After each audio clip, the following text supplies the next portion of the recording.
오늘 이 새벽에 하나님께서 우리에게 주시는 하나님 말씀은 시편 4편 1절에서 8절까지 말씀, 다윗의 시입니다. 인도자를 따라 현악에 맞춘 노래, 우리 한 절씩 나누어서 교독합니다. 내 의의 하나님이여, 내가 부를 때 응답하소서.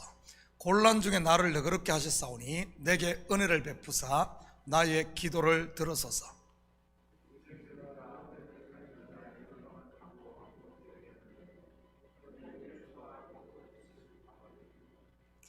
여호와께서 자기를 위하여 경건한 자를 택하신 줄 너희가 알지어다. 내가 그를 부를 때에 여호와께서 들으시리로다.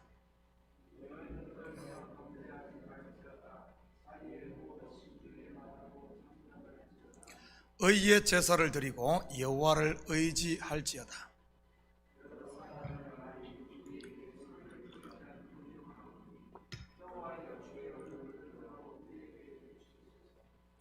주께서 내 마음에 두신 기쁨은 그들의 곡식과 새 포도주가 풍성할 때보다 더하니이다.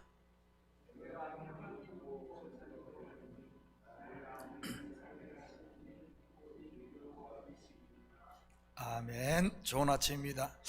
본시는 표제문에 나와 있는 대로 인도자를 따라 수금의 반주에 맞춰 부른 성전의 찬송시입니다. 우리가 지금 새벽 예배 때마다 두 곡의 찬송가를 같이 부릅니다. 그리고 주일에는 찬양팀과 함께 경배와 찬양을 드리지요. 보통 한 6곡에서 7곡 정도를 함께 부릅니다.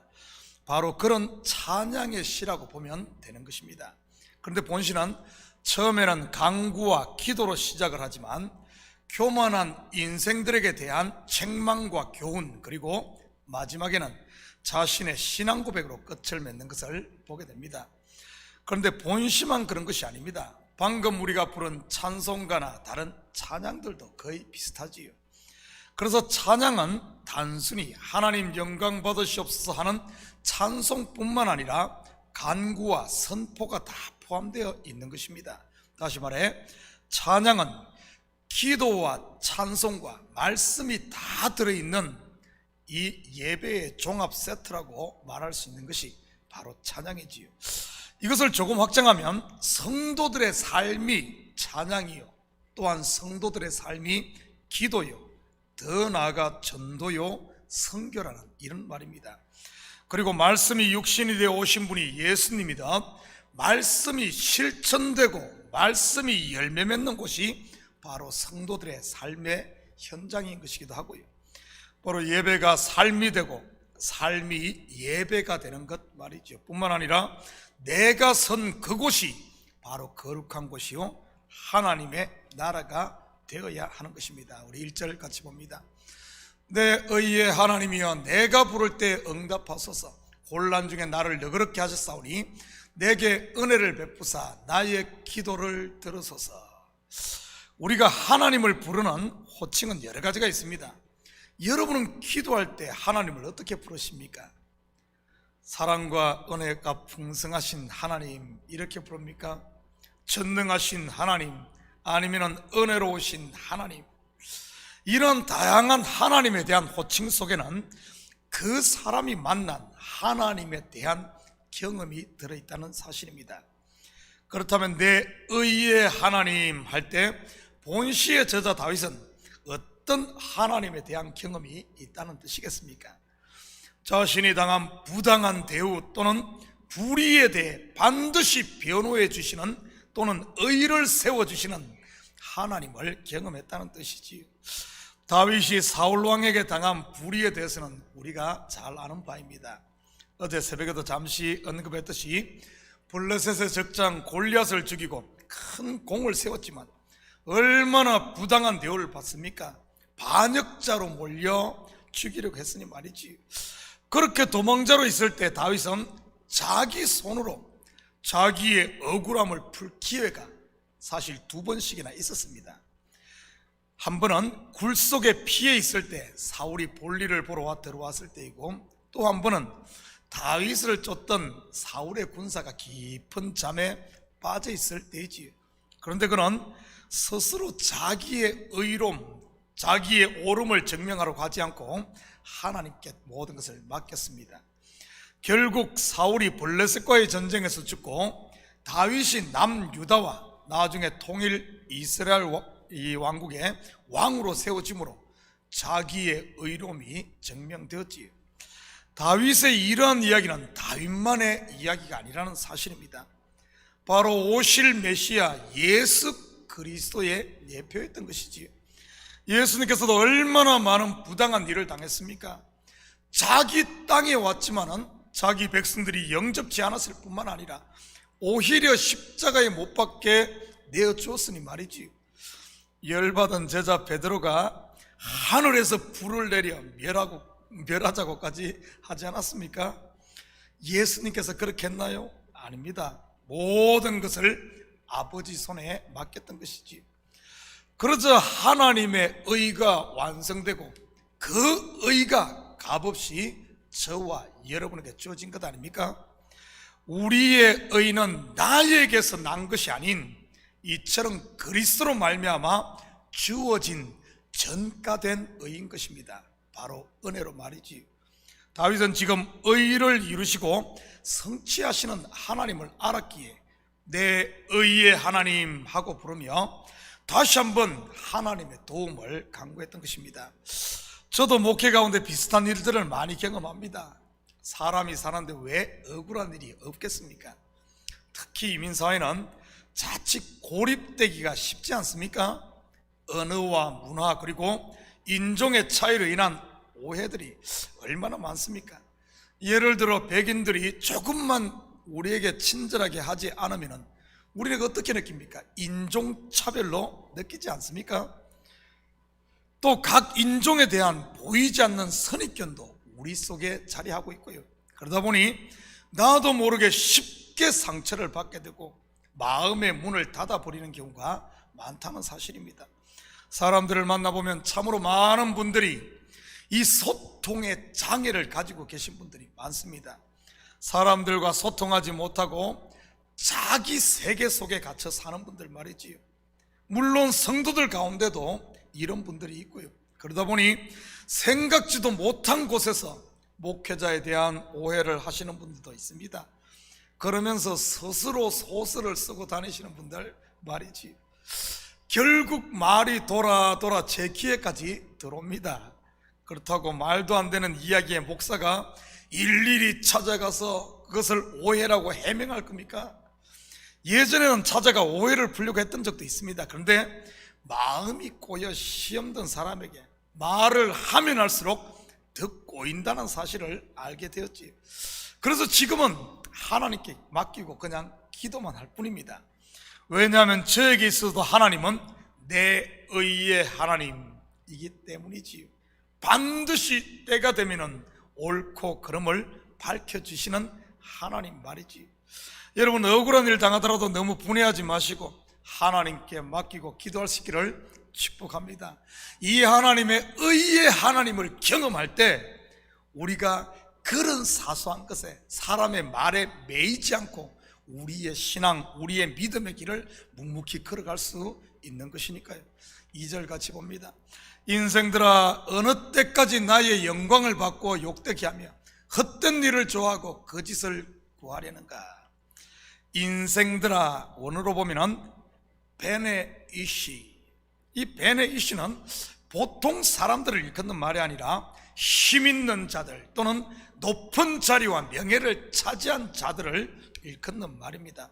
다시 말해 자기의 자리를 벗어난 교만한 자들을 일컫는 말이 이 인생들아 하는 말이지. 이들은 1차적으로 하나님이 기름 부어 세운 다윗 왕의 명예를 실추시키고 왕권 찬탈을 노리는 무리들을 향한 질책입니다. 그런데 이것의 궁극은 하나님이 보내신 자 예수 그리스도의 왕됨을 거부하는 율법의 의로 교만해져 버린 유대인들을 말하는 것이지요.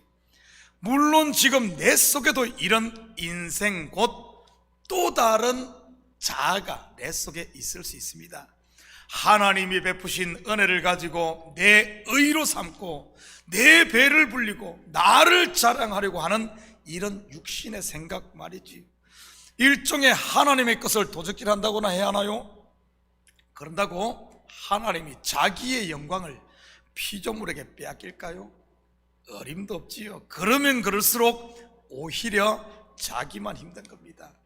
우리가 하나님의 은혜로 그걸 내 아를 위해 쓰려고 하면은 성령이 그걸 놔두진 않습니다. 그러다 보니까 때로는 우리 신앙생활 가운데 이 속에서 많은 싸움이 있는 이유가 다른 게 아니라 바로 성령과 내 속에 있는 옛사람과의 싸움 때문에 힘든 경우가 참 많지요.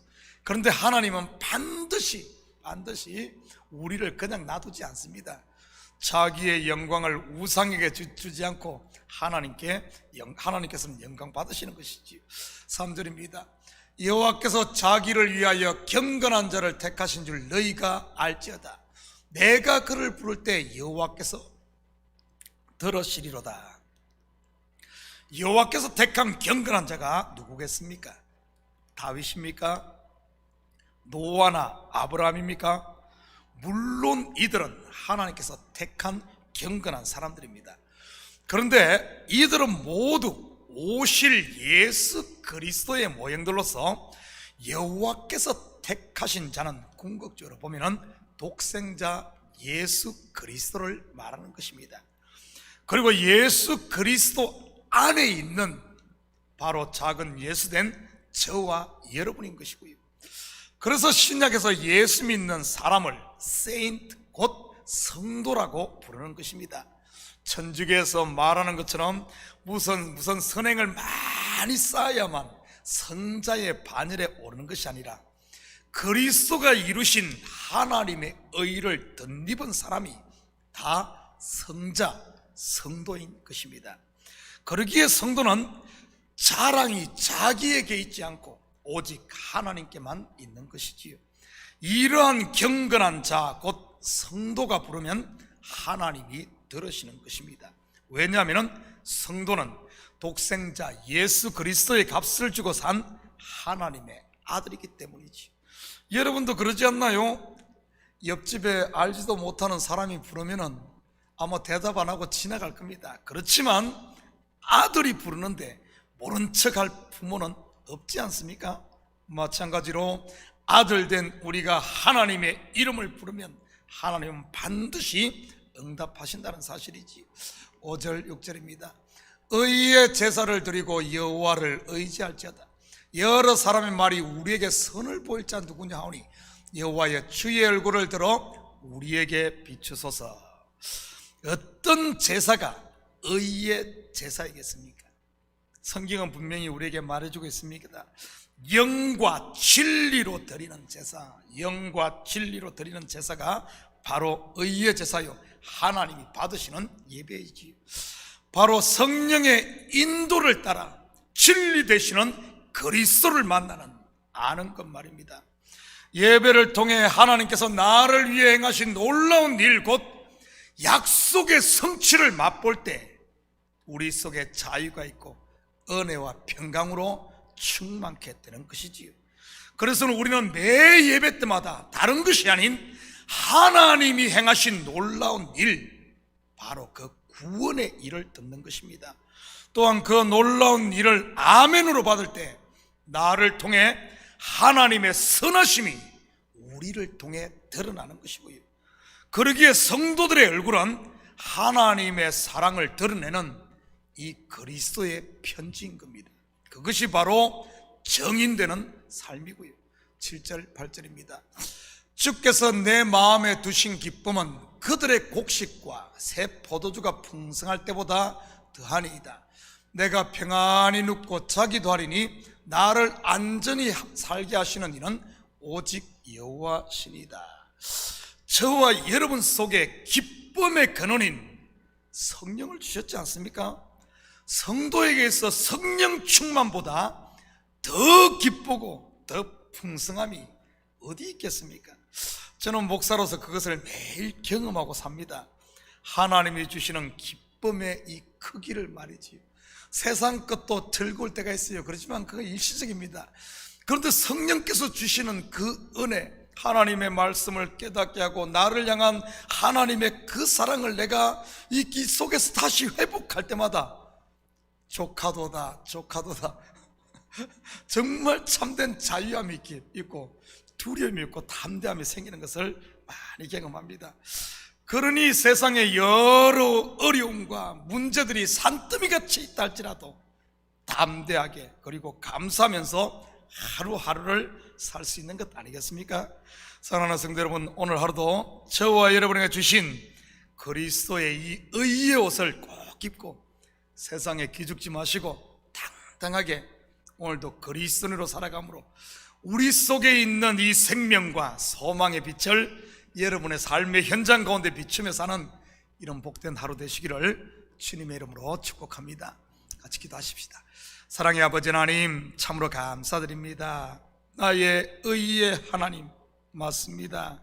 아버지 하나님, 주께서 의를 이루시고 그 의를 우리에게 값없이 주심으로 말미암아 우리가 하나님을 아바 아버지라 부르며 당당하게 하나님 앞에 구할 수 있게 하시니 참으로 감사를 드립니다.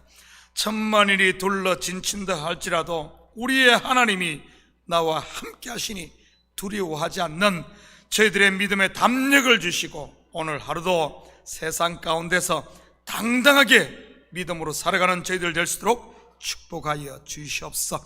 이 새벽도 우리의 입술을 열어 하나님 아버지께 우리의 마음을 쏟아놓고 우리의 문제들을 아뢰을 때마다 속히 응답하시는 줄 믿사오며 이 모든 말씀 예수님의 이름으로 기도드립니다.